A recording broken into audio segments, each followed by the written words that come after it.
But I think the first sign to me that this was going to start happening was when the banks started getting rid of the ATMs and closing stores. So when you start to see banks closing down, closing branches, and your access to money just starting to disappear, you're getting closer and closer to that point.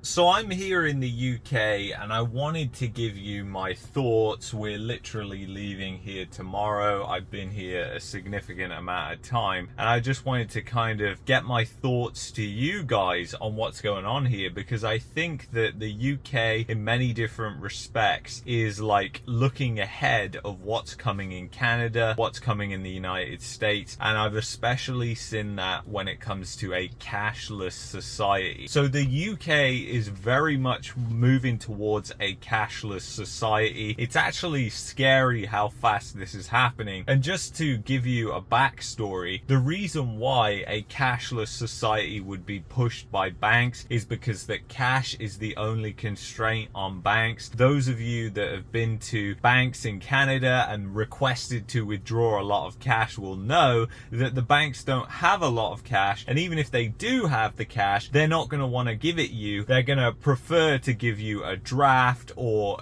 do an electronic funds transfer, something like that. And I've even had it where they'll waive all the fees because they just don't want to give cash. And the reason that banks don't want to give cash is because it's a constraint. They can't print cash, but they can print credit, and that's the difference. So all the numbers on the screen can be printed, but when it comes to the little pieces of paper that circulate in the economy, they cannot. So cash is a constraint, and it's obvious why banks would want to get rid of it. And here in the UK, that is happening at a unbelievable pace. Numerous banks in the UK have actually said that they're going to be limiting cash withdrawals, so you can only withdraw up to £12,000 a year, which is around 20,000 Canadian dollars, and that's in an entire year. So think about it if you need to purchase a car. But the narrative behind this, which I find really interesting, and the reason why they're saying they don't want to give cash is because of money laundering, which I find very, very interesting. And obviously we know that's not the case, but basically we're being pushed more and more towards this cashless society, and whether you like it or not, it's coming.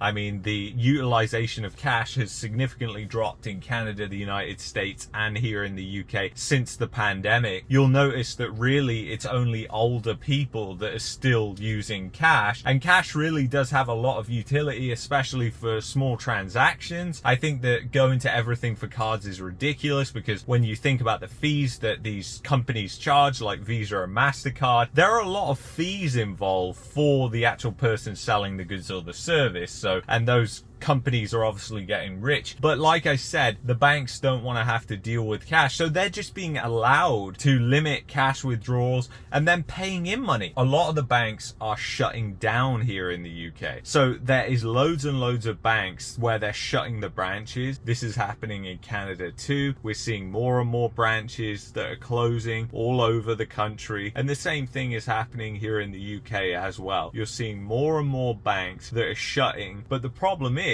if you want to pay in cash or you want to get money out, then it's very difficult to do so because there's no banks, there's no access to your money. So those are the two things that I've really noticed here, is access to money, access to cash is being limited, and that basically makes it more inconvenient to use cash anyway, because paying it in is a hassle. There's not as many cash machines or ATMs as there used to be. A lot of those are gone because a lot of the banks are gone, and the cash machines and ATMs would be in the banks. They're all kind of disappearing. So it's incredibly interesting that this transition seems to be happening really, really quickly. And I reckon that cash will be gone in the UK over the next 10 years. And it may be a little longer in Canada, but I've looked at various different things like mass migration, for instance. And the UK was almost a decade ahead of Canada when it came to mass migration migration. And, you know, Canada is doing exactly the same thing the UK was doing during the early 2000s, during the 1990s. So it's very, very interesting, I think, what's going on. And, you know, the UK is also building lots of homes.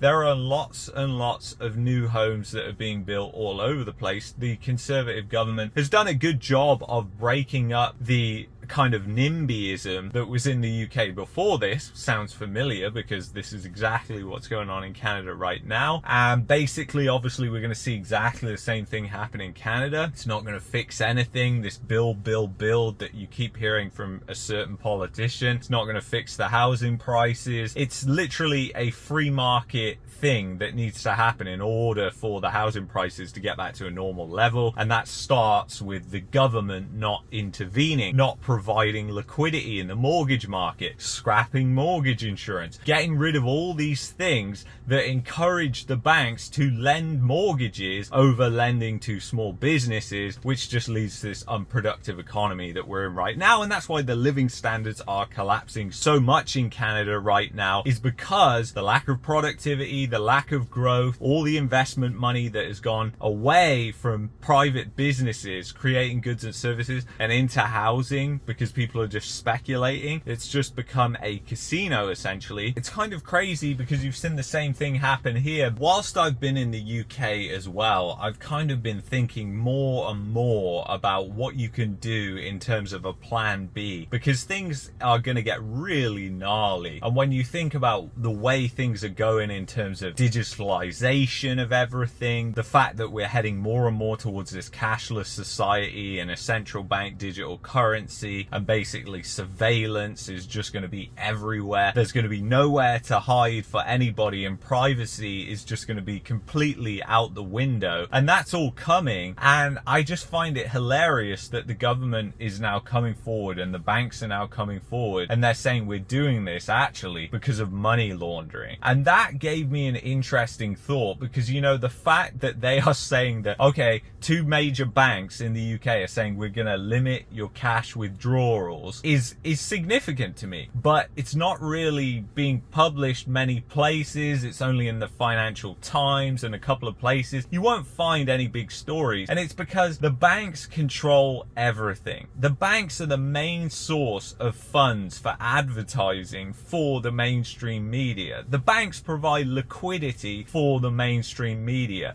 Anybody who is dependent on a bank is gonna kind of stay clear of criticizing the banks, because obviously it's not good for them. It could hurt them and affect their ability to get loans and everything like that. So obviously there's this oligarchy setup that is behind the scenes that we don't see. But I found it so interesting that they were saying that this is because of money laundering, because obviously Canada has a huge money laundering problem. We all know that. And it is a massive problem when it comes to real estate. It's driven up prices in certain areas of the country massively, no question of a doubt. How much influence that's having now, though, is really debatable. But the thing is, with all that money laundering going on, it would be easy for the government to say, we're limiting the amount of money you can put in the bank, we're limiting the amount of money you can pull out of the bank. But I think the first sign to me that this was going to start happening was when the banks started getting rid of the ATMs and closing stores. So when you start to see banks closing down, closing branches, and your access to money just starting to disappear, you're getting closer and closer to that point where they're going to switch it over to a cashless society. And I think in Canada that will probably happen over the next 20 years, and I think we're going to be seeing a central bank digital currency within the next couple of years, whether people like it or not. You'll see countries like the UK transition to a cashless society, and they'll be used as the blueprint for then Canada. So it's